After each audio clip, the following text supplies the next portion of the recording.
Hello everyone, आपका स्वागत है रेनू ऑनलाइन क्लासेस में। और आज की अपनी करंट अफेयर की क्लास में हम अंतरिक्ष प्रौद्योगिकी से संबंधित स्पेस से रिलेटेड जो है करंट अफेयर्स को पढ़ेंगे, जिसमें दो मोस्ट इम्पोर्टेंट जो मिशन है चंद्रयान 3 और आदित्य L1, ये मोस्ट इम्पोर्टेंट है। इससे रिलेटेड हम क्वेश्चंस को देखेंगे बहुत ही जो है गहराई के साथ। ठीक है, बहुत ध्यान से आप सुनिए, क्योंकि इससे 2023 में जो भी एग्जामिनेशन पूछे हुए हैं, यहाँ से एक या दो क्वेश्चन जरूर पूछे गए हैं। ठीक है, आप इसको ध्यान से देखिए। ठीक है, सबसे पहले आता है चंद्रयान फर्स्ट। ठीक है, चंद्रयान 3 भारत का एक महत्वाकांक्षी चंद्र मिशन है। ठीक है, एक चंद्र मिशन है जिसका उद्देश्य क्या है? चंद्रमा की संरचना को बेहतर ढंग से समझने और उसके विज्ञान को अभ्यास में लाने के लिए चंद्रमा की सतह पर उपलब्ध रासायनिक और प्राकृतिक तत्व, मिट्टी, पानी आदि पर वैज्ञानिक प्रयोग, ये इसका उद्देश्य कहाँ से है? रासायनिक, प्राकृतिक तत्व, मिट्टी, पानी आदि पर वैज्ञानिक प्रयोग। ठीक है, ये इसका उद्देश्य है चंद्रयान 3 का। ठीक है, इसमें मोस्ट इम्पोर्टेंट ये वाली लाइन आ जाती है, जिसमें इसे LVM-3M4 क्या LVM-3M4, ठीक है, ये जो रॉकेट है LVM-3M4, इस रॉकेट के द्वारा इसको लॉन्च किया गया। कब? 14 जुलाई 2023। मोस्ट इम्पोर्टेंट डेट है ये 14 जुलाई 2023, इसको याद रखना, ये एग्जाम में जरूर पूछी जाएगी। ठीक है, को सतीश धवन अंतरिक्ष केंद्र श्रीहरिकोटा से लॉन्च किया गया। इसको लॉन्च कब किया गया? जब पूछा जाएगा इसको लॉन्च कब किया गया है, तो जब पूछा जाएगा क्या किया गया है, लॉन्च कब किया गया है, तो 14 जुलाई 2023 को इसको लॉन्च किया गया। कहाँ से? सतीश धवन अंतरिक्ष केंद्र श्रीहरिकोटा से। रॉकेट का नाम क्या है? LVM-3M4, ये रॉकेट का नाम है। ठीक है, नेक्स्ट लाइन देखिए। नेक्स्ट है चंद्रयान 3 ने चंद्रमा के दक्षिणी ध्रुव के पास स्थित मैजिनस यू क्रेटर के पास 40 दिनों की यात्रा के बाद 23 अगस्त 2023 को ठीक है सफलतापूर्वक सॉफ्ट लैंडिंग की। अब यहाँ पर दो डेट है। ठीक है, दो डेट है, एक है 14 जुलाई 2023 और एक है यहाँ पर 23 जुलाई 2023। ठीक है, 23 अगस्त, एक है 23 अगस्त 2023। इन दो, ये मोस्ट इम्पोर्टेंट है दोनों डेट, इनको आपको याद रखनी है। ठीक है, एक है हमारी 14 जुलाई को क्या हुआ? लॉन्च हुआ। और 23 अगस्त को क्या हुआ? सॉफ्ट लैंडिंग हुई। 23 अगस्त को क्या हुई? सॉफ्ट लैंडिंग हुई। कहाँ पर हुई? दक्षिणी ध्रुव पर हुई, चंद्रमा के। ठीक है, क्रेटर का नाम क्या था? उस क्रेटर का नाम क्या है? मैजिनस यू क्रेटर के पास सॉफ्ट लैंडिंग हुई 23 अगस्त को दक्षिणी ध्रुव में। ठीक है, नेक्स्ट पॉइंट देखिए। चंद्रयान 3 के सफलतापूर्वक पूरा होने में एस सोमनाथन इसरो के अध्यक्ष हैं और पी वीर मिथु वैली, इनको याद रखना, ये मोस्ट इम्पोर्टेंट है। ये चंद्रयान 3 प्रोजेक्ट डायरेक्टर है। चंद्रयान 3 के प्रोजेक्ट डायरेक्टर कौन है? पी, ठीक है, वीर मुथु वैल। ठीक है, वीर मुथु वैल। और मोहन कुमार, ये क्या है? मिशन डायरेक्टर है। ठीक है, ये कौन है? मिशन डायरेक्टर है, ये भी इम्पोर्टेंट है। अलग और कुछ पॉइंट देखते हैं चंद्रयान 3 के बारे में। इसमें 3 मॉड्यूल हैं। ठीक है, इसमें 3 मॉड्यूल है, प्रोपोर्शन मॉड्यूल, लैंडर मॉड्यूल और रोवर मॉड्यूल। प्रोपल्सन मॉड्यूल में क्या है? इसमें लैंडर और रोवर को चंद्रमा की कक्षा में 100 किलोमीटर तक यहाँ पर ले जाएगा। ठीक है, इसमें ये इंपॉर्टेंट है।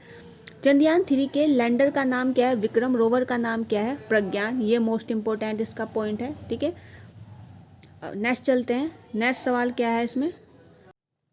विक्रम लैंडर पर 4 पेलोड लगे हुए हैं। तो विक्रम लैंडर जो है उस पर 4 पेलोड लगे हुए हैं। इतना इम्पोर्टेंट नहीं है, जो इम्पोर्टेंट है मैं वो आपको बताती हूँ। ठीक है, चंद्रयान मिशन 3 के दौरान रोवर के टायरों ने चंद्रमा की सतह पर भारत का राष्ट्रीय चिन्ह अशोक स्तंभ का निशान बनाया। ये इम्पोर्टेंट है।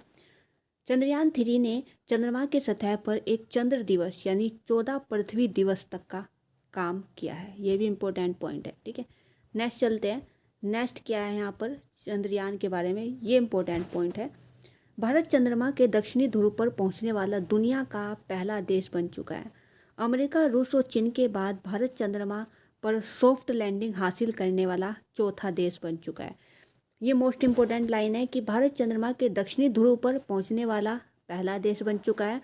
अमेरिका, रूस और चीन के बाद सॉफ्ट लैंडिंग करने वाला चौथा देश बन चुका है। ठीक है। नेक्स्ट पॉइंट है, प्रधानमंत्री श्री नरेंद्र मोदी ने घोषणा की है कि चंद्रमा पर जिस सतह पर विक्रम लैंडर उतरा उसे शिव शक्ति पॉइंट कहा जाएगा। मोस्ट इंपॉर्टेंट पॉइंट है ये, मोस्ट इंपॉर्टेंट है, इसको लिख लेना, मोस्ट इंपॉर्टेंट है कि चंद्रमा पर जिस सतह पर विक्रम लैंडर उतरा उसे शिव शक्ति पॉइंट कहा जाएगा। और जहाँ पर चंद्रयान 2 के, कौन से, चंद्रयान 2 के पदचिन्ह पड़े थे उस स्थान को क्या कहा जाएगा, तिरंगा पॉइंट कहा जाएगा। मोस्ट इम्पोर्टेंट है ये वाला भी मोस्ट इम्पोर्टेंट है। प्रधानमंत्री श्री नरेंद्र मोदी ने घोषणा की है कि हर साल 23 अगस्त को नेशनल स्पेस डे के तौर पर मनाया जाएगा।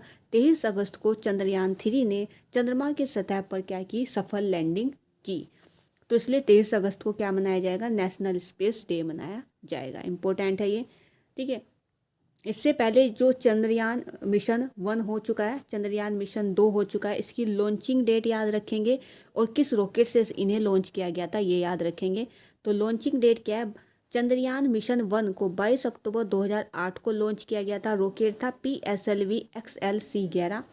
चंद्रयान मिशन 2 को 22 जुलाई 2019 में लॉन्च किया गया था और इसमें जो रॉकेट था वो था GSLV MK3। इसमें ये इंपॉर्टेंट है, ठीक है।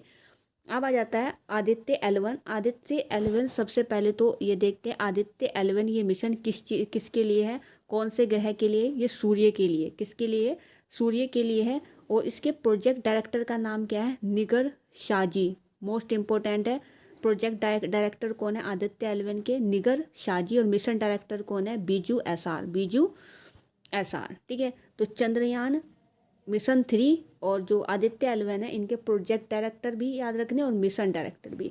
संस्कृत में आदित्य का अर्थ क्या है, यहाँ पर सूर्य है। L1 का मतलब क्या है, लैग्रेंज पॉइंट 1, ठीक है।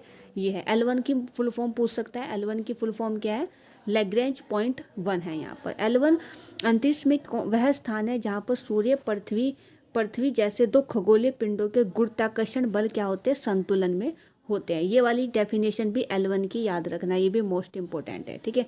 इसरो ने 2 सितंबर 2023 को पहले सूर्य मिशन आदित्य L1 को क्या किया, प्रक्षेपित किया। कौन सा रॉकेट है, PSLV C57, PSLV C57 ये याद रखना है। PSLV जो है C57 ये याद रखना है और 2 सितंबर 2023 आदित्य L1 के संबंध में याद रखता है। आदित्य L1 को पृथ्वी से लगभग 15 लाख किलोमीटर की दूरी पर पृथ्वी और सूर्य के बीच L1 लैग्रेंज बिंदु के आसपास एक प्रभामंडल कक्षा में स्थापित किया जाएगा, ठीक है। इंपॉर्टेंट है, ये चीज़ें याद रखनी है आदित्य L1 के बारे में, ठीक है। और जो L1 है, ठीक है, आदि इसमें यहाँ पर ये वाली जो लाइन है ना, इसमें दे रखा है कि ये L1, L2, L3, L4, L5, ठीक है, ये 5 बिंदु हैं सूर्य प्रणाली के ऑर्बिटर में, जिसका नाम इटली के खगोल शास्त्री जोसेफ लुई लैग्रेंज के नाम पर रखा गया है, ठीक है। ये इतने इम्पोर्टेंट नहीं है। आदित्य L1 में 7 अलग अलग पेलोड लगे हुए, ये भी इतना इम्पोर्टेंट नहीं है। कुछ और भी मिशन है यहाँ पर देखिए, 2022-23 में इसरो द्वारा जो है शुरू किए गए कुछ महत्वपूर्ण है। जैसे यहाँ पर देखिए गगनयान का पहला परीक्षण उड़ान जो है 21 अक्टूबर 2023 को किया गया। प्रक्षेपण यान TVD-1 है, ठीक है। आदित्य L1 2 सितंबर 2023। रॉकेट का नाम है PSLV C57, हमने अभी पढ़ा। ये भारत का पहला सौर मिशन है, सूर्य का पहला मिशन है ये भारत का, ठीक है। फिर DSSAR मिशन है 30 जुलाई 2023 PSLV C57 के तहत सिंगापुर के DSAR उपग्रह सहित कुल 7 उपग्रह को PSLV C56 के जरिए लॉन्च किया गया है। यहाँ पर चंद्रयान 3 ये तो इम्पोर्टेंट है, चंद्रयान 3 आदित्य L1 ये तो मोस्ट इम्पोर्टेंट है। NVS-01 ये भी इम्पोर्टेंट है। ये NVS क्यों इम्पोर्टेंट है, क्योंकि मई 2023 में से लॉन्च किया गया क्या है GSLV F12 के थ्रू। ये क्या है यहाँ पर, NVS-01 पहली पीढ़ी के NAVIC श्रृंखला का पहला उपग्रह है, जिसका उद्देश्य क्या है, नौ वहन क्षमताओं को बढ़ाना है, तो ये इम्पोर्टेंट है यहाँ पर।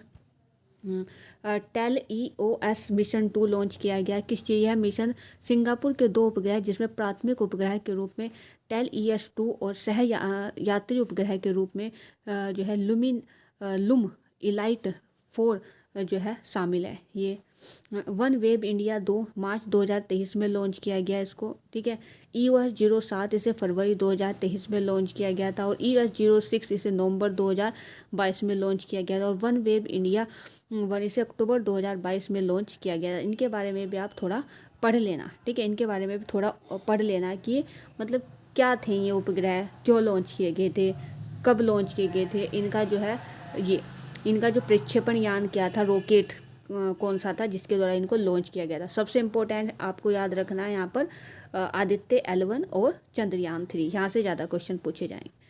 इसरो के आगामी मिशन कौन कौन से, ये भी इम्पोर्टेंट है। इसरो के आगामी मिशन देखिए, एक गगनयान जो है 1 मिशन है, 2024 में इसको लॉन्च किया जाएगा। क्या मिशन है ये, एक मानव रहित अंतरिक्ष यान उड़ान परीक्षण है ये, ठीक है। गगनयान 2 को भी लॉन्च किया जाएगा 2024 में ही, और यह एक मानव रहित अंतरिक्ष यान उड़ान परीक्षण है ये, ठीक है।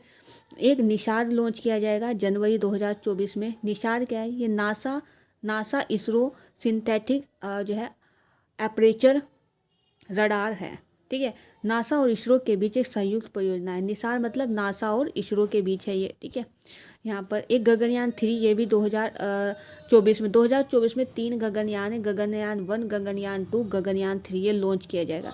गगनयान है क्या, एक मानव रहित अंतरिक्ष यान है, ठीक है। मानव रहित क्या है, अंतरिक्ष यान है। शुक्रयान को भी लॉन्च करने का 2024 में ही लक्ष्य रखा है इसरो ने, ये दिसंबर 2024 में लॉन्च किया जाएगा। शुक्र ग्रह के अध्ययन के लिए इसको भेजा गया है। चंद्र ध्रुवीय जो है अन्वेषण मिशन 2025 में लॉन्च किया जाएगा। इसका मतलब क्या है, चंद्रमा के दक्षिणी ध्रुव क्षेत्र का पता लगाने के लिए जैक्सा और इसरो का एक ये मिशन है। मंगलयान 2 लॉन्च किया जाएगा 2024 में ही। मंगल ग्रह के अध्ययन के लिए ऑर्बिटर, लैंडर एवं रोवर को यहाँ पर भेजा जाएगा, ठीक है। ये इंपॉर्टेंट कुछ मिशंस थे, यानी अंतरिक्ष से रिलेटेड जो भारत शुरू कर रहा है उससे रिलेटेड हमने कुछ करंट अफेयर्स यहाँ पर देखे। अब देखते हैं 2023 में जो नए ब्रांड एम्बेसडर्स बने हैं कुछ, वो देखते हैं इंपॉर्टेंट। पश्चिम बंगाल के ब्रांड एम्बेसडर कौन बने, सौरव गांगुली। SBI के ब्रांड एम्बेसडर कौन बने, MS धोनी बने, ठीक है। इंपॉर्टेंट देख लेते हैं, ठीक है। इंपॉर्टेंट कौन थे, रिलायंस जियो मार्ट के बने MS धोनी, ठीक है। मोबिल के ब्रांड एम्बेसडर कौन बने, ऋतिक रोशन, ठीक है। चुनाव आयोग के राष्ट्रीय आइकन बने कौन, सचिन तेंदुलकर, ये मोस्ट इंपॉर्टेंट है। चुनाव आयोग के राष्ट्रीय आइकन कौन बने, सचिन तेंदुलकर, मोस्ट इंपॉर्टेंट है। ICC विश्व कप के ग्लोबल ब्रांड एम्बेसडर कौन बने, ये भी सचिन तेंदुलकर बने, ठीक है। ICC विश्व कप के ग्लोबल एम्बेसडर भी कौन बने, सचिन तेंदुलकर भी बने, ठीक है। और भारतीय पेट्रोलियम के ब्रांड एम्बेसडर बने राहुल द्रविड़, ठीक है। रेगुलर के स्मृति मंधाना, हर्बालाइट के न्यूट्रिशन इंडिया की स्मृति मंधाना। त्रिपुरा पर्यटन के ब्रांड एम्बेसडर बने कौन, सौरव गांगुली, ठीक है। बंधन बैंक के भी कौन है, सौरव गांगुली है। मिंत्रा के कौन है, रणवीर कपूर है, ठीक है। प्यूमा के हरमनप्रीत कौर है। हुंडई मोटर इंडिया लिमिटेड के कौन है, यस्तिका भाटिया और रेणुका सिंह ठाकुर है। पेप्सिको के रणवीर सिंह है।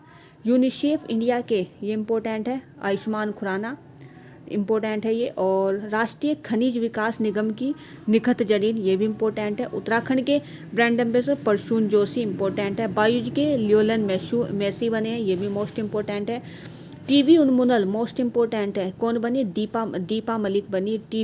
टीवी उन्मूलन की दीपा मलिक बनी, इम्पोर्टेंट है। यहाँ पर गरुड़ एरोस्पेस के कौन बने, महेंद्र सिंह धोनी, मोस्ट इम्पोर्टेंट थे ये सब, ये मोस्ट इम्पोर्टेंट थे, इनको आपको याद रखना है। अब 2023 में कुछ ऑपरेशंस भी चलाए गए हैं भारत सरकार की ओर से, उनको हम देखते हैं। ऑपरेशन अजय, ये किससे संबंधित, यहाँ पर देखना है किससे संबंधित है। ये इजराइल और हमास संघर्ष में भारतीय नागरिकों को सुरक्षित लाने के लिए ऑपरेशन अजय। तो ऑपरेशन अजय कीवर्ड को याद रखो, वो है इजराइल और हमास संघर्ष। ऑपरेशन चक्र 2, ये किसका है, ये CBI का है, ये यहाँ से सिर्फ CBI याद रखना है। ऑपरेशन चक्र 2 किसका है, CBI का, ये इसका कीवर्ड आपको याद रखना है। किस चीज़ के लिए CBI है, तो साइबर अपराध माफिया को ख़त्म करने के लिए। ऑपरेशन बॉर्डर जो है स्वाड, ठीक है, इसको याद रखना। बॉर्डर स्वाड, राजस्व खुफिया निदेशालय, इम्पोर्टेंट, इस तरह से इसको याद रखना। ऑपरेशन करुणा, इम्पोर्टेंट देखो, ऑपरेशन करुणा ये म्यांमार से संबंधित, म्यांमार में चक्रवात मोर्चा से प्रभावित लोगों की मदद के लिए, ठीक है। ऑपरेशन कावेरी ये किस चीज़ के लिए, सूडान में जब युद्ध चल रहा था वहाँ से भारतीयों को निकालने के लिए। तो कीवर्ड्स को याद रखो। ऑपरेशन मर्यादा उत्तराखंड पुलिस का है, क्यों है, राज्य में तीर्थ स्थल में पर्यटकों को स्वच्छ, पर्यटन स्थलों को स्थल जो है वहाँ पर स्वच्छता बनाए रखने के लिए। हाँ ठीक है। ऑपरेशन सद्भावना, ऑपरेशन सद्भावना ये जम्मू कश्मीर में ग्रामीण क्षेत्रों और एलओसी के पास क्षेत्रों में लोगों की मदद करने के लिए। ठीक है, तो ऑपरेशन सद्भावना जम्मू कश्मीर, ठीक है, एलओसी के पास रहने वाले लोगों की मदद के लिए। ऐसे कीवर्ड्स को याद रखना। ऑपरेशन दोस्त ये तुर्की और सीरिया में जो भूकंप आया था वहाँ पर लोगों की मदद करने के लिए। ऐसे ऑपरेशन गरुड़ सीबीआई और एनसीबी का, किस चीज़ के लिए, अवैध मादक पदार्थों की तस्करी को रोकने के लिए। ठीक है। ऑपरेशन मेघचक्र ये भी सीबीआई का है, ऐसे याद रखना, किस चीज़ के लिए, बाल यौन शोषण से युक्त सामग्री को ऑनलाइन प्रसारित करने वालों के खिलाफ कार्रवाई के लिए। ठीक है। ऑपरेशन मिशन अमानत ये रेलवे का है।